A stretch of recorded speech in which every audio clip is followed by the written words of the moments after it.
नमस्कार। The Bihar teachers history makers hashtag TBT मेरा mobile मेरी शिक्षा के फेसबुक पेज पर आप सबों का स्वागत है। मैं हूं जितेंद्र कुमार सिंह, यूएचएस बिहारी मधुआपुर मधुबनी में केमिस्ट्री टीचर के रूप में पदस्थापित हूं। टीबीटी के 25 ब्लॉग्स के अंतर्गत मेरा ब्लॉग है आओ विज्ञान सीखें। ब्लॉग प्रस्तुति के इस कड़ी में आज का टॉपिक है इलेक्ट्रोकेमिकल सेल। तो आइए देखते हैं इलेक्ट्रोकेमिकल सेल। देखिए, इलेक्ट्रोकेमिकल सेल विद्युत रासायनिक सेल, आखिर यह कैसा सेल या कैसा डिवाइस है। डिवाइस मतलब यंत्र, तो एक सेल भी एक यंत्र है। इसलिए देखिए कि द सेल और डिवाइस, वह सेल या device which converts chemical energy into electrical energy, वह डिवाइस जो क्या करता है, कन्वर्ट करता है केमिकल एनर्जी को किसमें, इनटू इलेक्ट्रिकल एनर्जी में, यानी रासायनिक ऊर्जा को विद्युत ऊर्जा में बदलता है, परिवर्तित करता है। इज कॉल्ड इलेक्ट्रोकेमिकल सेल, उसको हम इलेक्ट्रोकेमिकल सेल कहते हैं। तो the cell which converts chemical energy into electrical energy is called electrochemical cell। Hindi में भी लिखा हुआ है इसका डेफिनेशन कि वह सेल या यंत्र जो रासायनिक ऊर्जा को विद्युत ऊर्जा में परिवर्तित करता है, विद्युत रासायनिक सेल कहलाता है। अब यहाँ पर एक चीज ध्यान दीजिए कि जब हम सेल की बात करते हैं तो सेल में मुख्य रूप से क्या होता है, तो सेल में मुख्य रूप से इलेक्ट्रोड की हम चर्चा करते हैं, फिर इलेक्ट्रोलाइट की चर्चा करते हैं। तो पहले हम इलेक्ट्रोड के बारे में यहाँ पर बताए हैं कि इन electrochemical cell electrodes may be of any metal. Electrode जो है इलेक्ट्रोकेमिकल सेल में इलेक्ट्रोड किसी भी मेटल का हो सकता है, किसी भी धातु का हो सकता है। अब इलेक्ट्रोकेमिकल सेल में जैसे कि मैंने यहाँ पर बताया कि कोई भी मेटल हो सकता है इसका इलेक्ट्रोड। एक फिगर यहाँ पर आप देख सकते हैं, यह एक डेनियल सेल का फिगर है जो एक इलेक्ट्रोकेमिकल सेल है। डेनियल सेल एक एग्जाम्पल है इलेक्ट्रोकेमिकल सेल का, जिसमें यहाँ पर एक चीज फिक्स कर दिया गया है कि इसमें जिंक और कॉपर इलेक्ट्रोड ही होगा। यहाँ पर मेटल को फिक्स कर दिया गया, धातु के इलेक्ट्रोड को फिक्स कर दिया गया कि जिंक और कॉपर ही होगा, तभी यह डेनियल सेल होगा। अगर हम इलेक्ट्रोकेमिकल सेल की बात करते हैं जनरल में, तो वहाँ पर यह जो इलेक्ट्रोड है और ये इलेक्ट्रोड है वो किसी भी मेटल का हो सकता है। उस इलेक्ट्रोड के चयन के आधार पर यहाँ पर अब हम अगला देखने जा रहे हैं, वो है हमारा क्या, डेनियल सेल। तो डेनियल सेल क्या है, तो डेनियल सेल भी एक इलेक्ट्रोकेमिकल सेल है जिसमें इलेक्ट्रोड क्या है, सिलेक्टेड है। तो देखिए, तो the electrochemical cell which consist of zinc and copper electrodes, वह इलेक्ट्रोकेमिकल सेल जो जिंक और कॉपर इलेक्ट्रोड का बना होता है is known as Daniell cell. उसी को हम जो है ना डेनियल सेल के नाम से जानते हैं, हिंदी में भी यहाँ पर इसका डेफिनेशन लिखा हुआ है। तब डेनियल सेल के अगर हम बात करते हैं तो डेनियल सेल का एक सेल रिएक्शन है यहाँ पर, जिसमें लिखा है क्या, Zn solid plus U2 plus aqueous. फिर इधर जो बन रहा है हमारे पास Zn2 प्लस एक्वस जलीय विलयन, और Cu सॉलिड, यानी जो कॉपर है मेटल के रूप में, सॉलिड के रूप में, धातु के रूप में हमें प्राप्त हो जाता है। और डेनियल सेल का यहाँ पर यह स्ट्रक्चर है। एक तरफ देख सकते हैं कि यहाँ पर जो है ZnSO4 के सॉल्यूशन में जिंक मेटल का जो रड है उसे, यानी जिंक इलेक्ट्रोड को इसमें डुबाया गया है। उसी तरीका से इधर देख सकते हैं कॉपर इलेक्ट्रोड को, यानी कॉपर धातु का, कॉपर मेटल का जो इलेक्ट्रोड है उसको उसी के सॉल्ट के सॉल्यूशन में, CuSO4 सॉल्यूशन में डिप किया गया है। और दोनों सॉल्यूशन को एक inverted you tube like structure से उसको कनेक्ट किया गया है, जिसको हम सॉल्ट ब्रिज कहते हैं। यहाँ पर देखते हैं जब इस तरीका का स्ट्रक्चर तैयार होता है और यहाँ से वायर कनेक्ट किया जाता है, तो देखा जाता है ये कि इलेक्ट्रॉन का flow left to right, zinc to copper होता है। और हम लोग एक चीज जानते हैं कि करंट जो होता है वो इलेक्ट्रॉन के फ्लो के अपोजिट डायरेक्शन में होता है, इसलिए यहाँ से हम ऐसा कह सकते हैं कि करंट का फ्लो जो है इलेक्ट्रॉन के फ्लो के अपोजिट डायरेक्शन में है। चूंकि यहाँ पर इलेक्ट्रॉन का फ्लो जिंक टू कॉपर है, तो करंट का फ्लो कॉपर टू जिंक होगा। तो इस तरह से अभी हमने क्या देखा, डेनियल सेल। डेनियल सेल क्या है, एक इलेक्ट्रोकेमिकल सेल है जिसमें इलेक्ट्रोड सेलेक्टेड है, जिंक और कॉपर, ये चीज है। अब यहाँ पर यह जो रिएक्शन है हमारे पास, यह जिंक और कॉपर का, तो उस चीज को हम देखते हैं, यह सेल रिएक्शन, डेनियल सेल का रिएक्शन है। यहाँ पर यह कैसे आया होगा, तो यह जिंक तो हमारे पास क्या है, तो देखिए जिंक तो यहाँ इलेक्ट्रोड है हमारे पास, तो उसमें कोई दिक्कत नहीं है, सॉलिड लिखा हुआ है। तो आखिर इस पर ये जो हाफ रिएक्शन, चूंकि इस दोनों को मिला देते हैं तो एक फुल रिएक्शन होता है। इसमें यहाँ पर अगर हम आधा की बात करते हैं तो इसको हम कहते हैं हाफ रिएक्शन। तो हाफ सेल रिएक्शन, चूंकि फुल सेल रिएक्शन है तो यह आधा हाफ सेल रिएक्शन। यहाँ पर होगा क्या, तो यहाँ पर Zn से यह क्या होता है, Zn2 प्लस, और इसके बाद से 2 इलेक्ट्रॉन यहाँ से रिलीज होता है। यह भी ऐसा क्यों होता है कि क्या जिंक के रड को अगर हम जिंक के सॉल्यूशन में, ZnSO4 के सॉल्यूशन में, यानी जिंक के किसी सॉल्ट के सॉल्यूशन में डिप करते हैं, डुबाते हैं, तो क्या हमारे पास इलेक्ट्रॉन का लॉस होगा, तो हाँ होता है, उसके पीछे जो है ना कौन सा कॉन्सेप्ट है, तो हम आगे के वीडियोज में बताएंगे आपको सॉल्यूशन प्रेशर और ऑस्मोटिक प्रेशर का कॉन्सेप्ट, तो वहाँ से आपको ये चीज़ें समझ में आ जाएगी। अभी फिलहाल हमें यह देखना है कि जिंक को जब ZnSO4 सॉल्यूशन में जब डिप किया जाता है, डुबाया जाता है, तो जिंक जो है वह टूट करके वह Zn2+ आयन में चला जाता है, और Zn2+ आयन जो क्या है सॉल्यूशन में है, ZnSO4 है कहाँ, आखिर ये Zn2+ की अगर हम बात करते हैं तो इसमें भी देखिए ना Zn2+ और SO4 2- है, तो अगर यह आयंस के फॉर्म में गया तो सॉल्यूशन में चला जाएगा। सॉल्यूशन कैसे, हमारा एक्वस है, जलीय है, इसलिए यहाँ पर AQ लिख देते हैं और 2 इलेक्ट्रॉन का लॉस हुआ। तो यहाँ पर यह क्या है कि जिंक वाला इलेक्ट्रोड पर हुआ है। आगे चल करके हम लोग यहाँ पर बात करेंगे कि यह जिंक इलेक्ट्रोड जो है वो क्या है, एनोड है, और एनोड पर क्या होता है, ऑक्सीडेशन होता है। तो इसलिए एनोड पर ऑक्सीडेशन होता है, तो इसको हम कहते हैं ऑक्सीडेशन हाफ सेल, इसको कहते हैं हम लोग oxidation half cell, oxidation half cell इसको कहेंगे।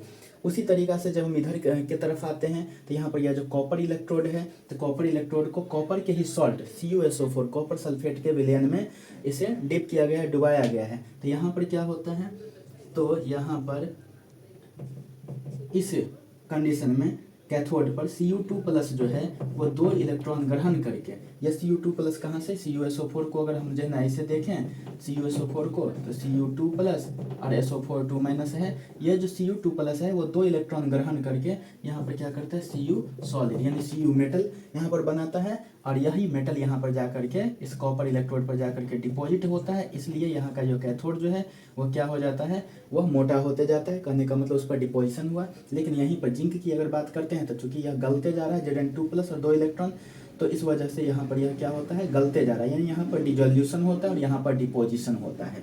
तो इस तरीका से हमने क्या देखा कि जिंक पर, चूंकि जिंक को एनोड कहते हैं, एनोड पर ऑक्सीडेशन होता है, इसलिए ऑक्सीडेशन हाफ सेल कहते हैं। इधर हम बात करते हैं कॉपर वाला इलेक्ट्रोड पर, तो वहाँ पर क्या होता है, तो हमारा रिडक्शन होता है और इसको हम कैथोड कहते हैं। तो चूंकि हम अभी हम लोग क्या पढ़ रहे हैं, हाफ सेल्स, तो चूंकि इसको हम रिडक्शन वाला प्रोसेस देख रहे हैं कॉपर पर, तो इसलिए इसको कहते हैं रिडक्शन हाफ सेल। और इसी दोनों को अगर हम जोड़ देते हैं, इसी दोनों रिएक्शन को जोड़ देते हैं, तो क्या होगा कि 2 इलेक्ट्रॉन से 2 इलेक्ट्रॉन कैंसिल, लेफ्ट वाला लेफ्ट के साथ जुड़ेगा, जैसे Zn सॉलिड है प्लस Cu2+, तो जब कभी भी आयन के रूप में रहेगा तो एक्वस सॉल्यूशन में, तो इस वजह से Cu2+ एक्वस, राइट साइड में क्या बचा हमारे पास, Zn2+ एक्वस बचा, और यहाँ पर क्या बचा, कॉपर सॉलिड। तो इस तरीका से यह जो है हमारा जो ये रिएक्शन हुआ, यही है हमारे डेनियल सेल का फुल सेल रिएक्शन। तो यहाँ पर जो ऑक्सीडेशन हाफ रिडक्शन हाफ की बात की है, ऐसा क्यों होता है, तो चूंकि ये जो हमारा डेनियल सेल का रिएक्शन है, जिसे हम इलेक्ट्रोकेमिकल सेल रिएक्शन कहते हैं, क्योंकि डेनियल सेल एक एग्जांपल है इलेक्ट्रोकेमिकल सेल का, तो इस वजह से हम इसको कहते हैं इलेक्ट्रोकेमिकल सेल का रिएक्शन। अब चूंकि यहाँ पर ऑक्सीडेशन हाफ पर, तो देखिए, तो एट एनोड हमने जिंक को कहा, जिंक इलेक्ट्रोड, तो जिंक इलेक्ट्रोड को एनोड कहा, क्योंकि एनोड पर क्या होता है, ऑक्सीडेशन होता है।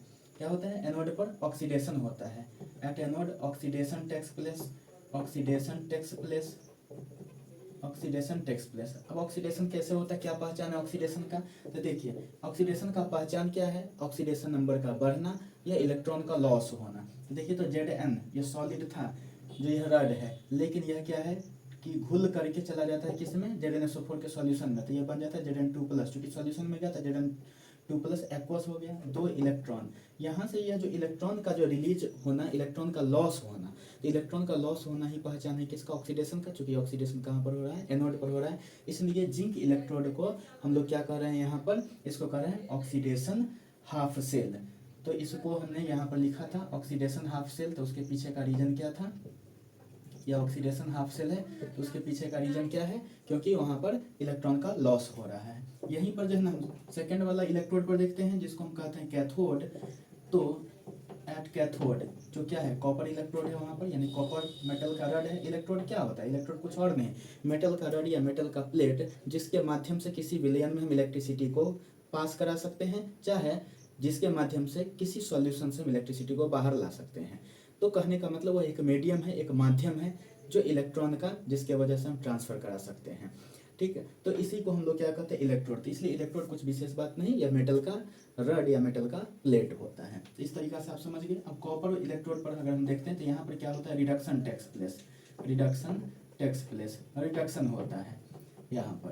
तो रिडक्शन का क्या है पहचान, तो क्या होता है कि रिडक्शन में, तो यहाँ पर गेन ऑफ इलेक्ट्रॉन, देखिए तो इलेक्ट्रॉन यहाँ पर जुड़ा है, Cu2+ एक्वस है, यह आयन है, कॉपर आयन, और 2 इलेक्ट्रॉन को यह गेन करके ग्रहण करके यह क्या बना है, सॉलिड बन गया है, यानी कॉपर सॉलिड बन गया है। चूंकि यह रिडक्शन हो रहा है कैथोड पर, तो इसलिए इसको हम लोग क्या कहते हैं, रिडक्शन हाफ सेल कहते हैं, रिडक्शन हाफ सेल। और यही दोनों को जोड़ देते हैं तो यही हमारा क्या हो जाता है, फुल सेल रिएक्शन होता है। तो आप क्या सब यहाँ पर दिखा, गेन ऑफ इलेक्ट्रॉन, या फिर चार्ज के हिसाब से देखते हैं तो यहाँ पर चार्ज कितना था, +2, और यहाँ पर कोई चार्ज नहीं यानी कि 0 चार्ज है, तो +2 से 0 आया, यानी यहाँ ऑक्सीडेशन नंबर घटा है, चार्ज घटा है, +2 से 0 आना यह चार्ज का घटना था। चार्ज का घटना भी क्या है, रिडक्शन है, या इलेक्ट्रॉन का गेन होना भी रिडक्शन है। उसी तरीका से यहाँ पर क्या है, इलेक्ट्रॉन का लॉस हुआ इसलिए रिडक्शन, और दूसरी बात चार्ज बढ़ा है, 0 से +2 में गया है तो इसलिए चार्ज बढ़ा, इंक्रीज हुआ है, तो इंक्रीज ऑफ चार्ज यह भी क्या है, ऑक्सीडेशन है।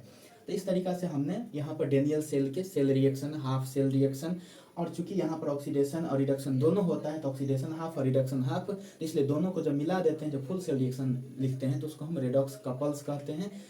तो इस तरह से दोनों रेडॉक्स कपल, आखिर यह रेडॉक्स रिएक्शन हो जाता है ना, तो ऑक्सीडेशन हाफ और रिडक्शन हाफ के मिलने से, तो इसलिए ऑक्सीडेशन और रिडक्शन दोनों हो जिस रिएक्शन में उसको कहते हैं रेडॉक्स रिएक्शन, इसलिए दोनों के मिलाने से रेडॉक्स रिएक्शन और एक सेल रिएक्शन हमें प्राप्त होता है यहाँ पर। तो डेनियल सेल के बारे में देखें तो डेनियल सेल का इक्वेशन हमारे पास क्या है, Zn(Cu2+ aqueous, Zn2+ aqueous और Cu सॉलिड है। अब क्या है कि जो प्योर फॉर्म में, जैसे ये सॉलिड है तो ये प्योर फॉर्म में है, तो जो प्योर फॉर्म में उसका कंसंट्रेशन, उसकी सांद्रता हमेशा यूनिट ही मानी जाती है, 1 ही मानी जाती है। इसके अलावा जो हमारे पास बचा यहाँ पर आयंस के रूप में, तो Cu2+ आयंस और Zn2+ आयन, तो डेनियल सेल में Cu2+ और Zn2+ आयन की सांद्रता यदि उसका कंसंट्रेशन यदि 1 मोल पर dm³ या फिर 1 मोल पर लीटर हो जाता है, तो यही डेनियल सेल गैल्वेनी सेल या वोल्टा सेल, यानी गैल्वेनिक सेल या वोल्टाइक सेल कहलाता है। तो यहाँ पर देखिए कि इस तरीके से बड़ी ब्रैकेट में Cu सॉलिड लिखा गया, चाहे सिंपल सा हम Cu ऐसे लिखते, Cu को बड़ी ब्रैकेट में, स्क्वायर ब्रैकेट में, तो यह इसका क्या कहलाता है, कंसंट्रेशन, कंसंट्रेशन ऑफ Cu। क्योंकि यह प्योर सॉलिड है, प्योर फॉर्म में, तो इसलिए इसका कंसंट्रेशन 1 होगा। यहाँ पर उसी तरीका से कंसंट्रेशन ऑफ Cu2+ आयन जिसका 1 मोल पर dm³, उसी तरीका से Zn2+ का कंसंट्रेशन 1 मोल पर dm³, कॉपर जो प्योर फॉर्म में प्योर सॉलिड है यह, तो 1 मोल पर dm³। कहने का मतलब क्या, डेनियल सेल में जितने भी स्पेसीज है उस सब का कंसंट्रेशन अगर यूनिटी हो जाता है, 1 हो जाता है, यानी 1 मोल पर dm³ हो जाता है या 1 मोल पर लीटर हो जाता है, तब यही डेनियल सेल गैल्वेनिक सेल या वोल्टा सेल कहलाता है। तो देखिए गैल्वेनिक सेल या वोल्टाइक सेल, तो गैल्वेनिक सेल या वोल्टा सेल, देखिए इन Daniell cell when concentration of Zn2+ and Cu2+ ions is unity, concentration जो है दोनों का वो क्या हो जाए, इस दोनों का यूनिटी हो जाए, यानी कि 1 मोल पर dm³ हो जाए। तो यहाँ पर Zn2+ और Cu2+ की बात क्यों किए, इसलिए क्यों किए कि यहाँ पर ये अंडरस्टूड है कि चूंकि ये सॉलिड फॉर्म में है, प्योर फॉर्म में, तो इसका कंसंट्रेशन 1 होगा ही होगा। तो इसलिए केवल यहाँ पर चर्चा हम किसकी किए हैं, कंसंट्रेशन ऑफ Zn2+ और Cu2+ का। तो इसका पोटेंशियल जो है, क्योंकि यह एक सेल है डेनियल सेल, तो इसका सेल पोटेंशियल जो होता है, सेल विभव 1.1 वोल्ट होता है। इन दिस केस, इस स्थिति में दिस डिवाइस यानी Daniell cell is called galvanic cell और वोल्टाइक सेल।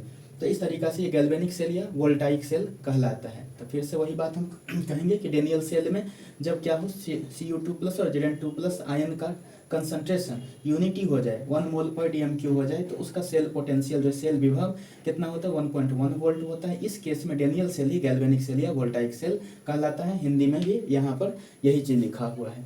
तो अब थोड़ा सा समराइज करके देखें तो सबसे पहले हमने क्या पढ़ा था, इलेक्ट्रोकेमिकल सेल। सबसे पहले हमने पढ़ा इलेक्ट्रोकेमिकल सेल, विद्युत रासायनिक सेल।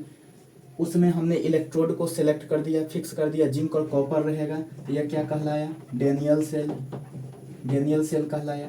फिर डेनियल सेल में हमने क्या किया, जो भी आयंस है उसका कंसंट्रेशन हमने फिक्स कर दिया 1 मोल पर dm³ यानी कि यूनिटी, तो वही क्या कहलाया, गैल्वेनिक सेल, गैल्वेनिक सेल, या इसको कहते हैं वोल्टाइक सेल, वोल्टाइक सेल।